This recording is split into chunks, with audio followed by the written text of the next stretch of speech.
Hoje nós vamos ter a conferência da professora Isabel Camisão.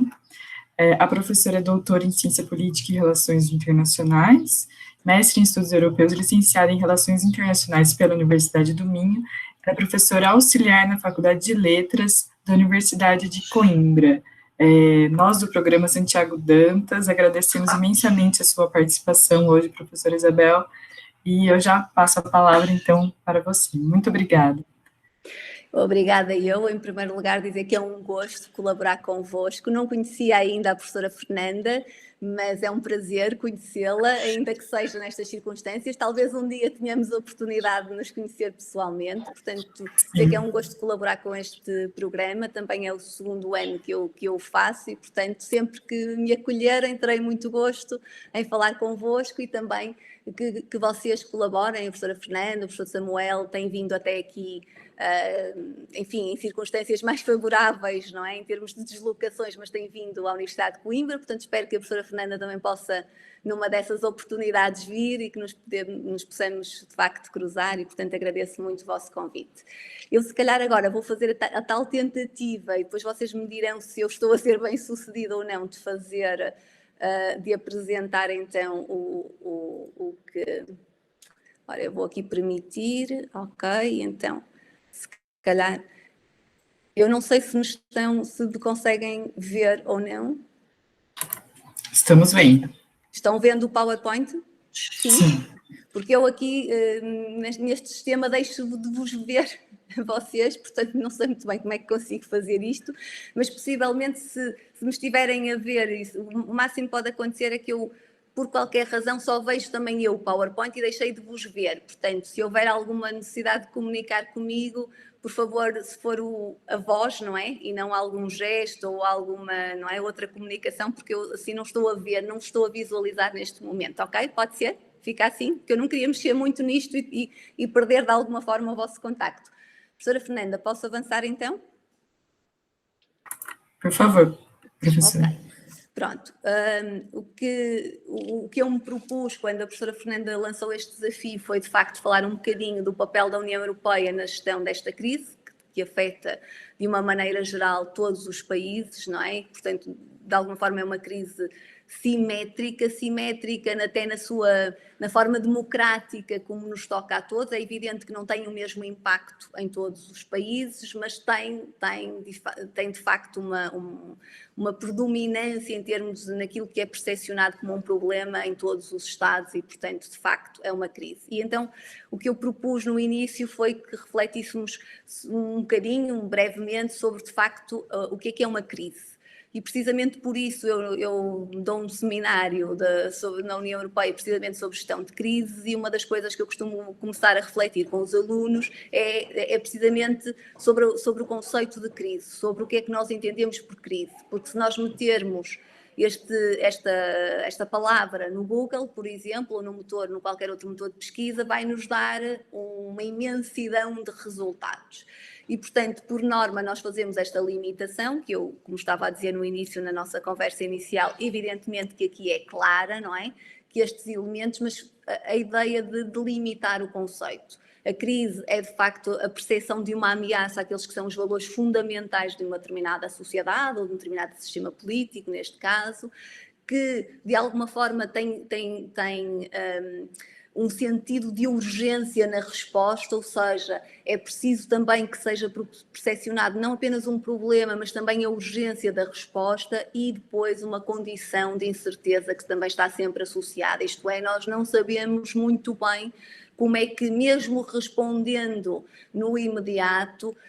conseguimos minimizar o impacto negativo e a tal ameaça ao sistema político. E, portanto, parece-me evidente que não há dúvida que esta crise cumpre, enfim, todos estes requisitos, digamos assim, da literatura, ou aquilo que a literatura associou a este conceito, e depois a questão da gestão de crises, não é? Ou seja, as ações desenvolvidas, de facto, pelas autoridades para de alguma forma conter ou minorar aqueles que são os efeitos negativos e imediatos, e depois, tanto quanto possível, das duas uma, ou nós regressarmos àquilo que seria, eu vou pôr aqui entre aspas, a normalidade, o funcionamento normal do sistema, ou então até reformarmos o sistema, porque eventualmente pode haver coisas que certamente não funcionaram bem, não funcionaram adequadamente, nomeadamente para uma prevenção até,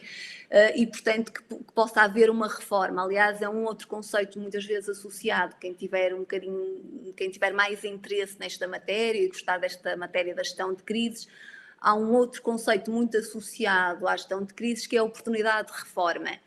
Curiosamente, e se vocês tiverem curiosidade em ler alguma literatura sobre crises e sobre autores que se têm dedicado a estudar as crises, o que eles têm concluído, pela análise de casos concretos, é que, na verdade, muitas vezes não há reforma nenhuma. O que há é um regresso à situação antes da crise e, portanto, tendencialmente,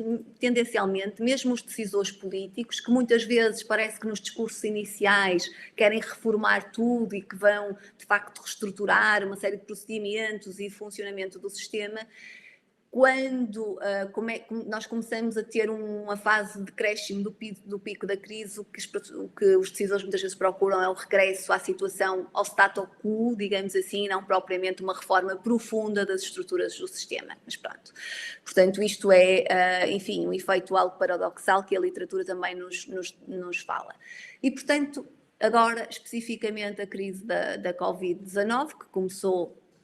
por ser percepcionada como uma crise de saúde pública e que tem esta dimensão de saúde pública ainda fortemente associada, mas que portanto, que é uma crise muito mais complexa, que tem outras ramificações, nomeadamente no domínio económico, no domínio social, e que, portanto, é uma crise para além da gravidade do problema de saúde, que obviamente é óbvio, mas todas as consequências, digamos que tem aqui várias camadas associadas. E ela, já há alguns estudos também, apesar enfim, disto ser um processo recente, já há alguns estudos, já há alguns autores que têm tentado perceber que tipo de crise é esta, e a classificação que aparece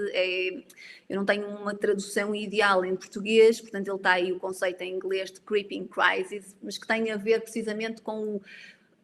aquilo que está ali entre parênteses reto, algo que vai acontecendo, que se vai desenvolvendo, que de facto,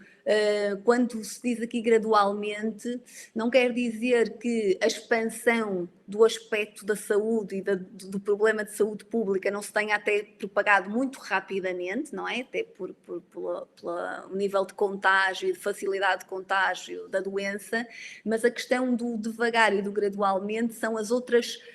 todas as outras camadas, não é? Como se isto fosse quase uma boneca russa, não é? Todas as outras partes que se vão desenvolvendo e que se vão agregando e que vão adensando de alguma forma a crise. E, portanto, a literatura já identificava dois tipos ideais de crise, os que eles consideram fast burning crises, que são, no fundo, crises que aparecem muito subitamente, mas que também desaparecem rapidamente, depois de controladas, ok? Portanto, nós conseguimos perceber exatamente quando ela começa e quando ela acaba, temos o período temporal de início, o tempo 1 e o tempo final, ou o tempo 0 se quiserem, e o tempo final perfeitamente identificados, e depois a slow burning crisis, que é onde está esta crise, que é de facto, ela aparece, nós conseguimos identificar ali o período, mais ou menos relativamente bem o período de aparecimento, mas não conseguimos prever efetivamente quanto tempo depois é que ela permanece latente, mesmo que haja, parece que passou a fase crítica, depois estamos na segunda vaga, depois estamos na terceira, não sabemos muito bem como é que as coisas vão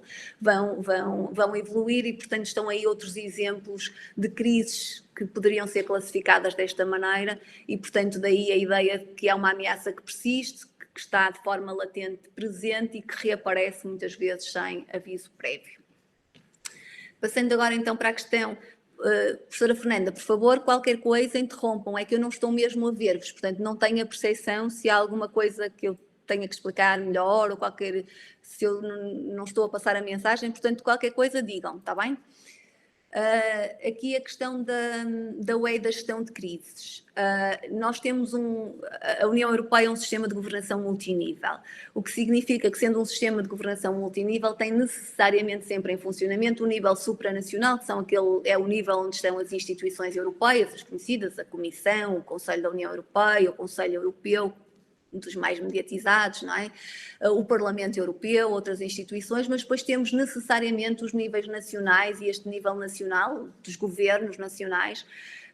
que envolve também ele subníveis, não é? O nível regional, o nível local e, portanto, há um problema efetivo, desde logo perceber que crises são europeias, para que a União Europeia possa ser a gestora de crises, não é? É preciso perceber se a crise é europeia ou se a crise é de um determinado Estado. Não é esse um problema neste tipo de crises. Depois, aquela ideia de há uma ameaça aos valores, não é? Do sistema ou da sociedade e, portanto, aqui temos que perceber que valores estão em causa. E depois também, quando nos referimos à União Europeia, lá está, estamos a referir-nos a quem? Às instituições, à Comissão, ao Parlamento Europeu, ao Tribunal de Justiça, estamos a referir-nos às instituições intergovernamentais onde estão representados os Estados-membros, estamos a referir-nos ao sistema de governação multinível no seu todo, porque isto tem impacto no quem é que deveria liderar a gestão de crises e, efetivamente, o que é que a União Europeia pode fazer, a União Europeia como sistema político, mas também como organização internacional, o que é que ela pode fazer em termos de gestão de crise. Isto entronca na questão das competências da União Europeia, ou seja, a União Europeia funciona no limite das competências que lhe são atribuídas pelos Estados-membros, portanto, de acordo com o chamado princípio da atribuição. E, nesse sentido, isto também é um problema. E, portanto, não é que a União Europeia não tenha estruturas de resposta às crises, pelo menos desde a década de 80, que a União Europeia anda a construir estruturas de resposta às crises. Eu aqui só tenho aqui alinhados alguns exemplos que têm a ver com a dimensão civil da resposta às crises. Estou em aula. E, portanto, significa na prática que o que vocês têm aqui são exemplos de sistemas de resposta, de emergência, etc. Ok, obrigada. Sistema de resposta de emergência, um dos mais conhecidos e que possivelmente também já ouviram falar, este mecanismo de proteção civil da União Europeia, que é gerido pela Comissão Europeia, o que está ali em baixo, DG, ECO e DFECO. São as direções gerais da Comissão Europeia, a ECO para a ajuda humanitária e a outra para a cooperação para o desenvolvimento, e depois o Serviço Europeu para a Ação Externa, que também tem uma dimensão civil. Depois, a outra face destas estruturas de resposta à crise são as estruturas militares para a gestão de crises não civis, digamos assim, o que não significa necessariamente conflito ou guerra, mas significa que são situações em que exige a presença de forças armadas porque a situação é instável, digamos assim, e portanto é necessário, pode até ser uma missão civil, mas precisa de um acompanhamento e de uma preparação militar. E portanto nós temos todos um conjunto de outras estruturas de resposta à crise. Isto só para dizer que isto não é recente e não é que nós não tivéssemos nada em termos de funcionamento e de estruturas. Quais foram os obstáculos e os obstáculos especificamente nesta crise, para além de muitos outros? Desde logo as competências. Porque a saúde pública, e esta crise começou de facto por ser um problema de saúde pública, é uma matéria em que a União Europeia não tem competência ou tem competências muito limitadas. Tem competências, sobretudo, de apoio,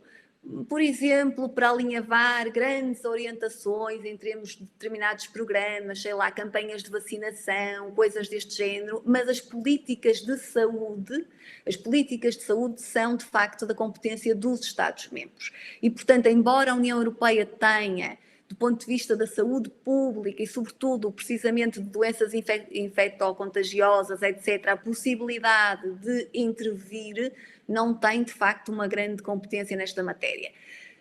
Depois temos a outra dimensão, ou as outras dimensões mais importantes desta crise, nomeadamente a económica e a social. E, mais uma vez, nós temos áreas em que a decisão é, sobretudo, uma decisão intergovernamental de coordenação no Conselho e, portanto, isto significa que está muito concentrada, embora seja seja feita muitas vezes nos fóruns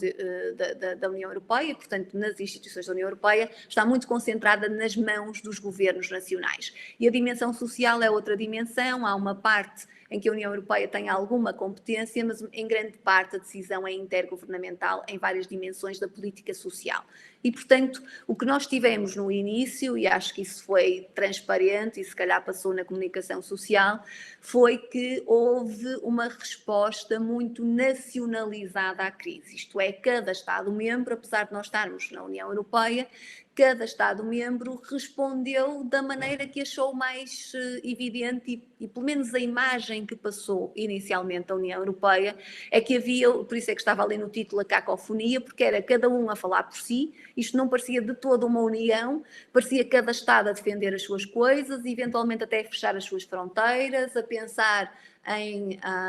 nas medidas que poderia tomar e um bocadinho também até passou a imagem de que seria um bocadinho, não só porque eles quisessem estar assim, mas porque não estavam a ser ajudados de maneira nenhuma, nomeadamente em relação à Itália, passou muito essa imagem, não sei qual foi, enfim, qual foi o retorno no Brasil, qual foi o feedback que chegou até aí, mas sobretudo também a ideia, até houve muito em termos europeus, em alguns órgãos de comunicação social até havia também a ideia de que teve que vir a China em auxílio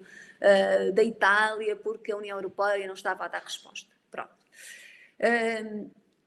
A resposta da UE, de facto, começou quase logo. Eu daqui um bocadinho mais à frente nestes diapositivos vou mostrar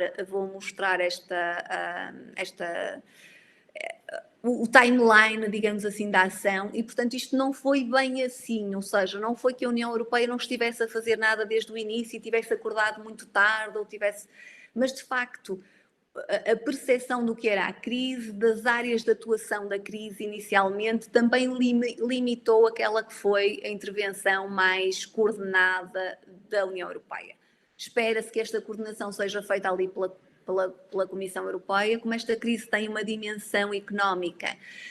De facto, o BCE e as políticas económicas e, sobretudo, o Banco Central Europeu com a política de compra de dívida pública, embora não diretamente, mas nos mercados secundários dos Estados, têm um papel muito importante e também na manutenção dos juros, não é?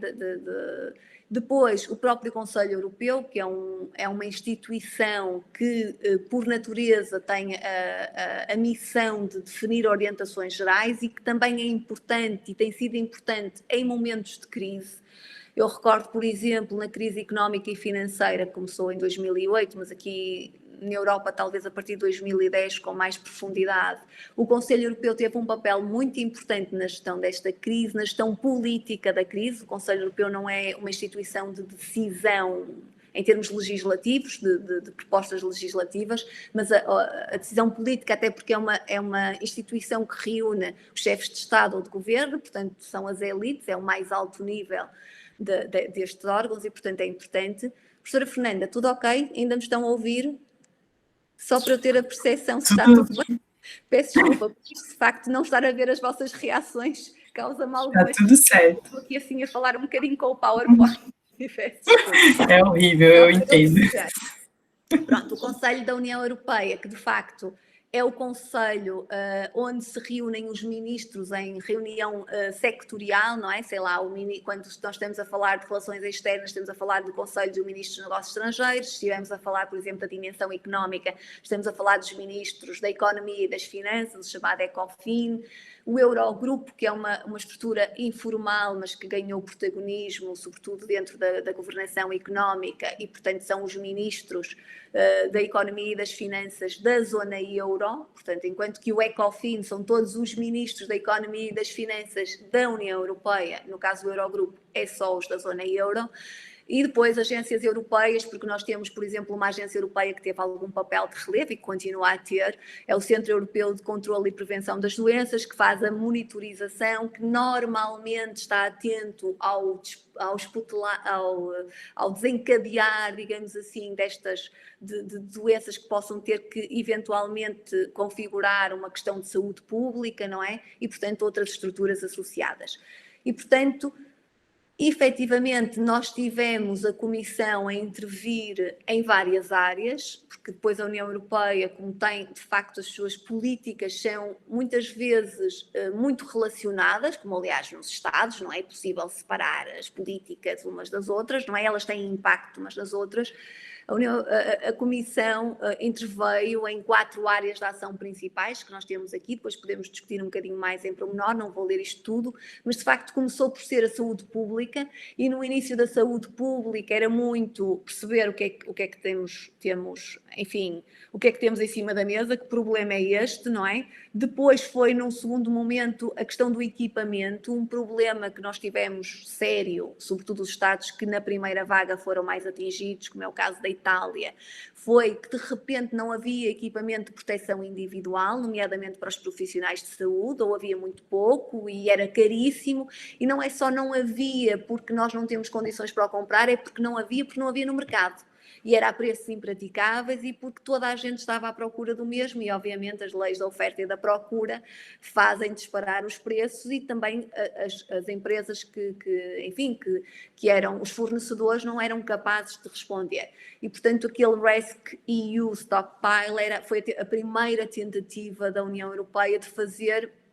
compras por grosso, digamos assim, perdoem-me a expressão, ou seja, todos juntos fazerem, portanto, em vez de ser cada Estado a ir para o mercado individualmente tentar encontrar estes equipamentos, a Comissão, em nome dos Estados, fazer isto e fazer grandes compras, o que também tornava as coisas mais interessantes em termos de preço, e ter uma reserva para que isso pudesse ser feito. Portanto, orientações médicas, depois a questão da vacina, que agora ganhou, obviamente, uma predominância muito grande, mas o apoio à investigação, portanto, foram logo lançados programas de investigação. Um outro aspecto muito importante, e que aí claramente até nós que circulamos muito, não é, entre Portugal e o Brasil, por razões óbvias, e até por todas as afinidades que temos,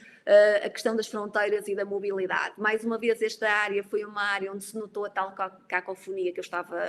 pus ali no título, isto é, cada Estado fez um bocadinho o que quis, em pânico, quase numa situação de pânico, e depois a Comissão foi chamando a si uma área que essa sim, de facto, é uma área da União Europeia que tem a ver com a mobilidade e tem a ver com os controlos de fronteiras, e de facto foi regulando este encerramento temporário das fronteiras, sobretudo das fronteiras externas, e também fazendo recomendações para que fossem levantadas gradualmente algumas medidas que foram logo de imediato aplicadas pelo Estado de restrição à circulação interna. É verdade que Schengen, mesmo o espaço Schengen, permite que sejam acionadas novamente os controlos de fronteira em situações de risco, não apenas de saúde pública, mas a saúde pública aqui com este tipo de pandemia configurava-se como uma das exceções que permite isto, mas o facto de não ter sido coordenado e de uns Estados terem fechado e outros não terem fechado realmente resultou numa grande confusão. Com problemas até para os cidadãos que de repente foram apanhados num Estado sem possibilidade de ir para o outro, pelo menos não de imediato ou quando estavam a pensar poder ir. Um outro aspecto que a União Europeia interveio no início, e este foi quase no início e que foi importante, não sei se, mais uma vez, eu não sei o que é que chega exatamente em termos de notícias ou o que é que tiveram a oportunidade de ver também em relação ao que se passou aqui na Europa, mas os primeiros voos de repatriamento de cidadãos europeus foram feitos através do Mecanismo Europeu de Proteção Civil. Eles saíram de aviões da França, de bases francesas, de aeroportos franceses, etc., bases até militares francesas, mas eram voos de repatriamento coordenados pelo Mecanismo Europeu de Proteção Civil. Depois, as medidas económicas, e aqui a Comissão também teve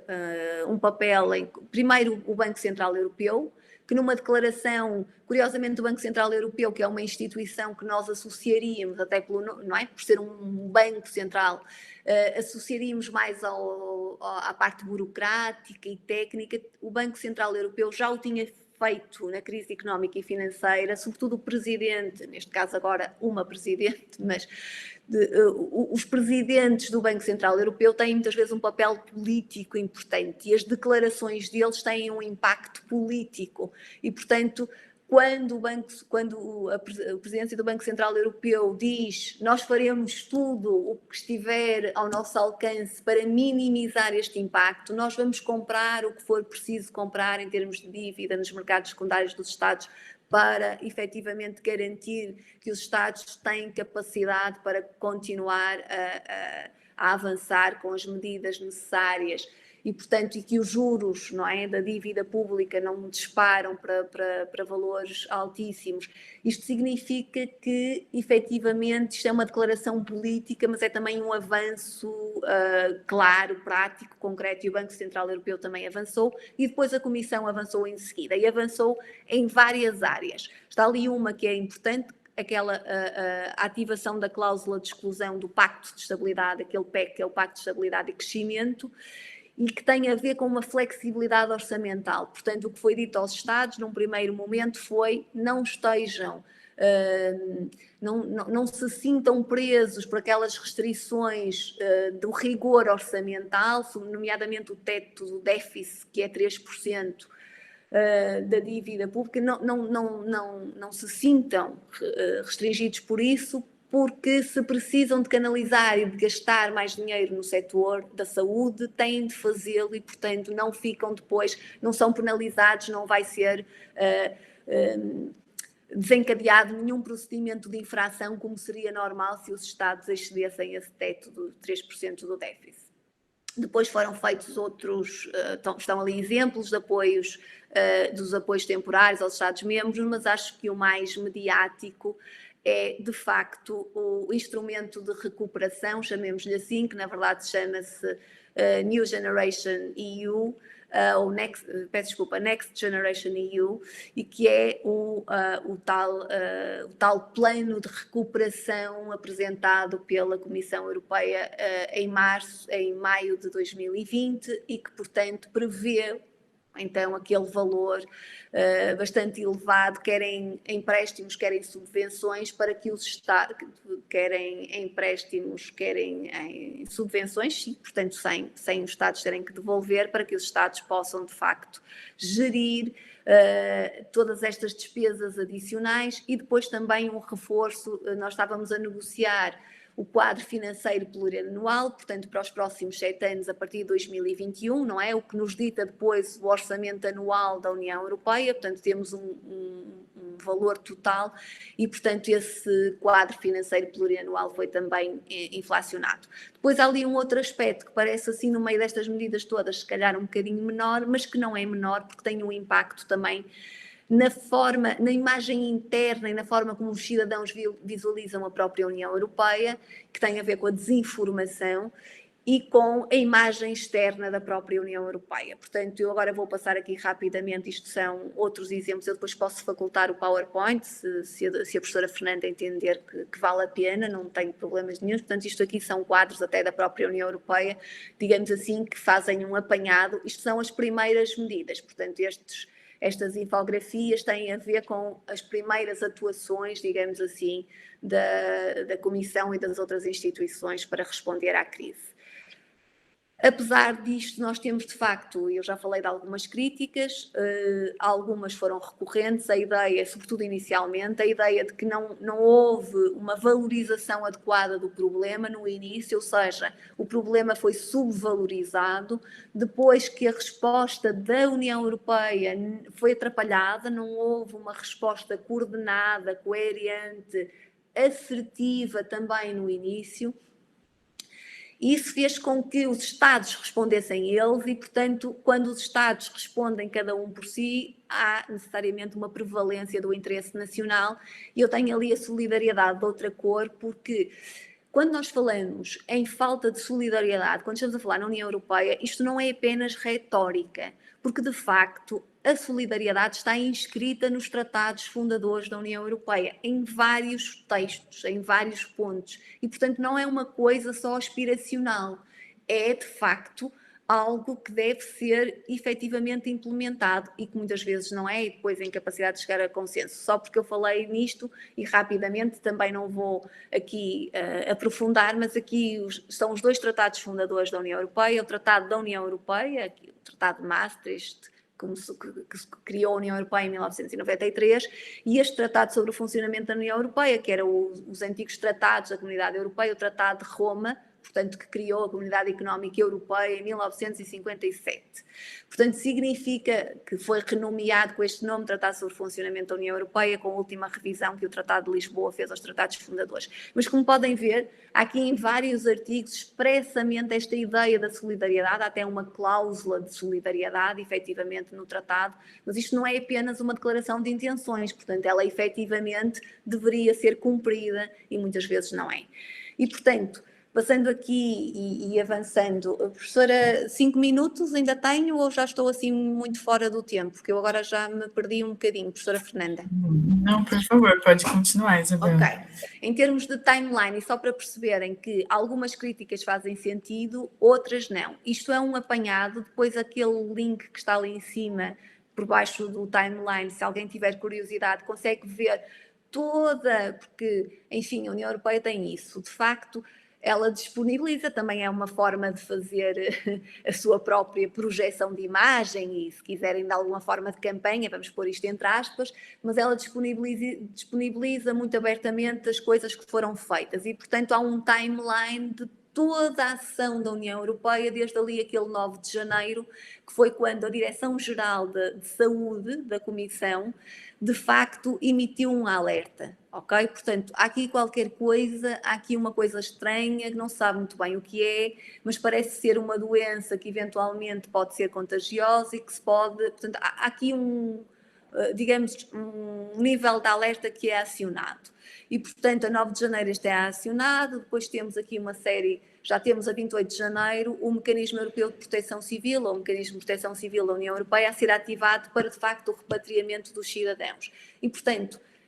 não é assim tanto tempo depois que a União Europeia começa a fazer. Em 31 de janeiro temos ali primeiros fundos ativados para a investigação. Claro que a verdade, aquilo que contava muitas vezes era o apoio concreto aos Estados que de repente foram mais atingidos pela doença e, portanto, nesta primeira vaga ficaram com os seus sistemas de saúde absolutamente sobrelotados, sem qualquer capacidade de resposta, com os seus profissionais de saúde em situação de exaustão. Sabemos tudo isso, mas também sabemos, e por isso é que eu estava a dizer atrás, que esta capacidade de resposta da União Europeia também tem que ser avaliada, tendo em conta aquelas que são as competências da União Europeia. E, portanto, a criação do Rescue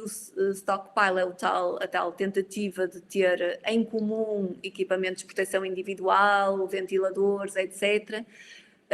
Março já temos ali a ativação da tal cláusula de exclusão do PEC e, portanto, eu avançaria agora para o próximo, onde nós temos, eu aqui saltei muito, esta parte parece que tem poucas ações, porque muitas das ações que a União Europeia tem aqui têm a ver também com os parceiros externos, ou seja, isto não é um problema apenas da União Europeia, não é? Infelizmente é um problema global, não é? Praticamente que atinge todos os países e, portanto, em menor ou maior grau, e, portanto, o que a União Europeia também fez foi, de alguma forma, tentar coordenar com alguns dos seus parceiros tradicionais uma resposta global ao problema. E, portanto, muitas das ações que faltam aqui, que dariam muitas bolinhas para aqui fora, são ações que têm a ver com essa colaboração, com esta ação da União Europeia, até com parceiros estratégicos e com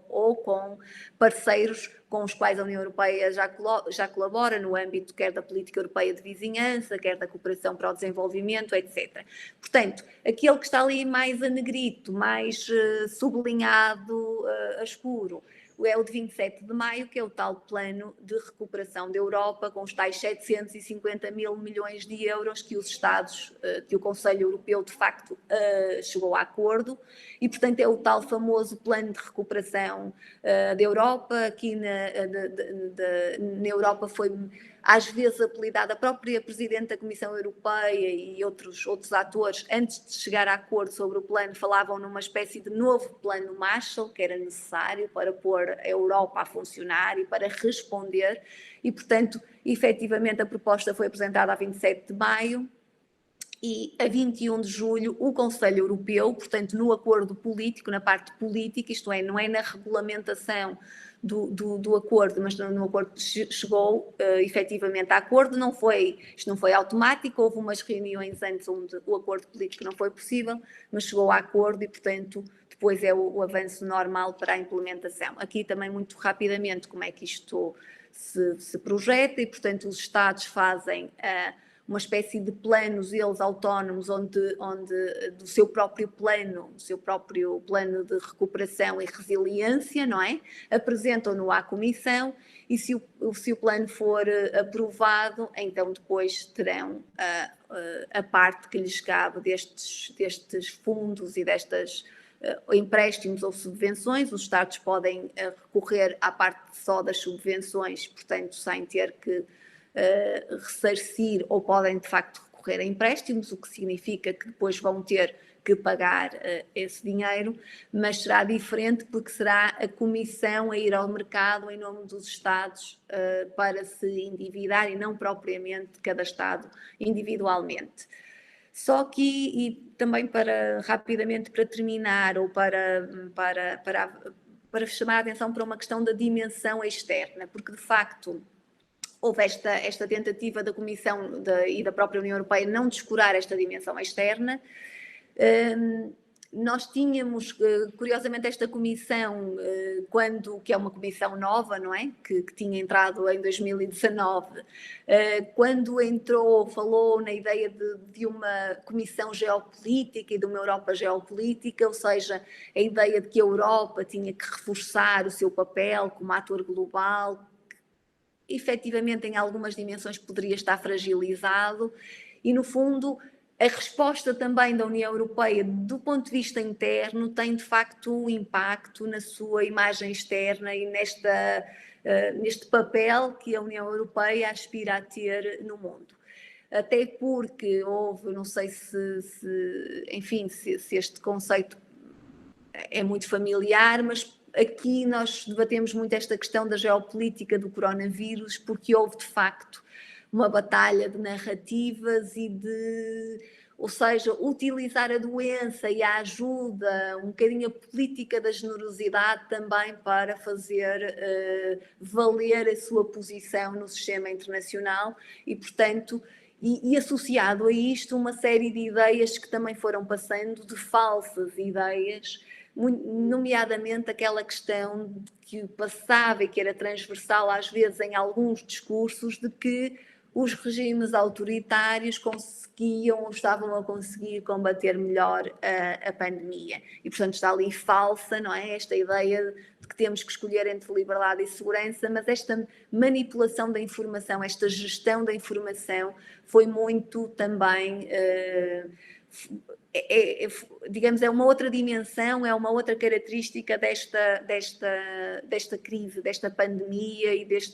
desta crise com múltiplas camadas, quase como se fosse uma cebola com várias camadas que nós temos que descascar. E, portanto, a desinformação, isto só para vos chamar a atenção que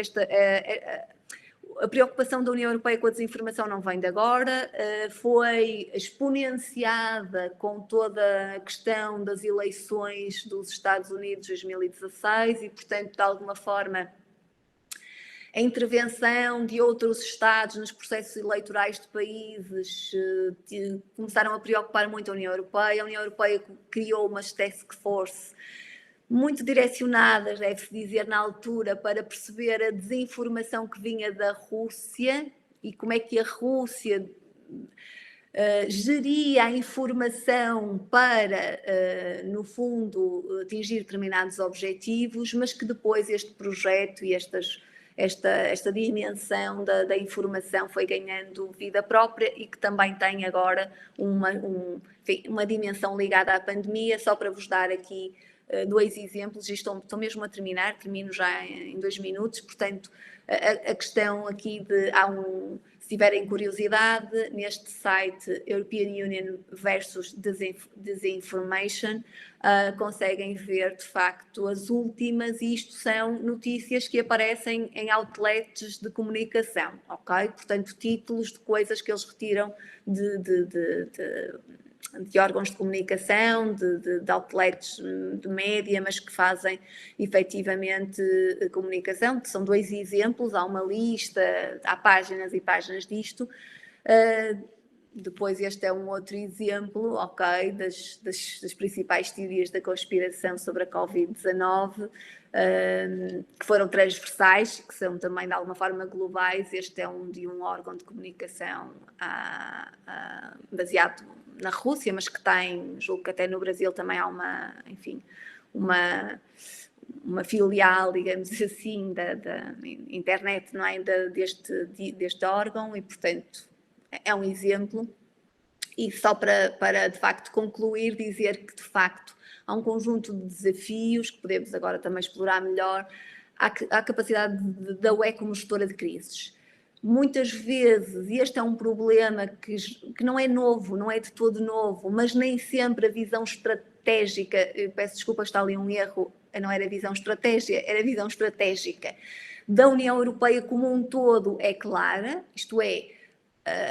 há uma orientação estratégica, mas eu não sei se nem sempre temos uma visão global, comum, verdadeiramente. Às vezes temos este gap que também é difícil de superar entre, por um lado, aquilo que são as expectativas, o que nós queremos que a União Europeia faça, e por outro lado, as capacidades, sobretudo até porque a questão das competências importam, e portanto se a União Europeia não tem competências, não pode intervir nessas áreas. Depois também a complexidade institucional, e aqui sim, porque é típica, e quanto mais complexa institucionalmente é uma organização, também é provável que haja um conjunto de organizações e de estruturas que às vezes até se sobreponham e se complicam, e nem sempre, portanto há redundâncias e há duplicações que nem sempre convergem para uma melhor resolução dos problemas. O limite das competências, já falamos, e depois a questão também da legitimidade democrática e da responsabilização política. E depois há um problema também na União Europeia que é recorrente, e com isto termino mesmo, que é a questão do orçamento. Portanto, as discussões do orçamento da União Europeia são sempre extremamente difíceis. Nós estamos a falar de um orçamento que é muito limitado, tendo em conta as áreas de política pública em que a União Europeia de facto trabalha, e depois porque uma grande parte do orçamento da União Europeia ainda é financiado pelos Estados-membros, pelas contribuições diretas dos Estados-membros. E, portanto, aliás, a proposta da Comissão, neste plano de recuperação, neste Next Generation EU, tinha mesmo também uma proposta para o quadro financeiro plurianual de novos recursos próprios da União Europeia, por exemplo, uma taxa dos serviços digitais, não propriamente aos cidadãos, é uma taxa que está ligada às empresas, uma taxa adicional, por exemplo, dos plásticos não recicláveis, uma taxa financeira. Portanto, havia ali várias hipóteses para recursos adicionais próprios que pudessem diminuir também estas contribuições dos Estados-membros, que são sempre uma grande dificuldade, porque de facto nós não temos conseguido aumentar o orçamento da União Europeia de forma a que ele possa também permitir que as expectativas, aquele gap, capacidades e expectativas seja mais atenuado e efetivamente seja, enfim, possa ser resolvido. Muito obrigada, e portanto eu ficaria por aqui. Vou aqui parar de apresentar para não estarem... Ok. Muito obrigada, e portanto agora estou disponível para conversarmos. Espero que não ter excedido muito o tempo, já perdi um bocadinho, se calhar foi um bocadinho mais do que aquilo que devia ser. Peço desculpa já, e obrigada pela vossa paciência nestas exposições mais longas, mas eu de facto ainda por cima perdi ali a noção das vossas expressões, porque às vezes isso também nos permite perceber se as pessoas já estão a dizer para, já está na hora, mas de facto eu só estava a ver o PowerPoint, portanto peço desculpa, não conseguia ver os vossos rostos e portanto não tive essa percepção. Muito obrigada, Isabel. Eu vou então passar a palavra para os alunos,